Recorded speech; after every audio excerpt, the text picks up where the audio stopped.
Okay, let's now take a look at funding one of your currency accounts. So when you start using Silverbird, the accounts that you have set up for you will obviously be empty. So the first thing you need to do is add some funds to those accounts. The account details that you can see here under the funding details section are the details that you need to share with a third party or maybe use in your other banking application to send funds into one of your Silverbird accounts. You can click on this icon here to copy these details, or you can click on these three dots to copy all of these funding details to your clipboard in one go, and then you can email or set those details on or message them in another way to the person who you're expecting to send you some funds.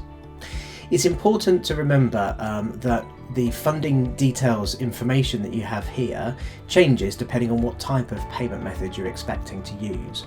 So for example, my US dollar account here has SWIFT and ACH funding details, and they're different. But my Euro account here, for example, has SEPA as SEPA payment funding mechanism as well, and those details are different. So SEPA is for local payments and SWIFT is for international payments. So just check what details you're sharing with your third party.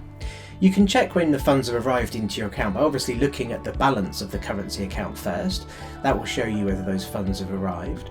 The other way of doing it is to go into the transaction section on the left hand side here, choosing incoming funds, dropping down these filters to choose the currency account you're interested in, say for example my US dollar account, and then clicking apply filters.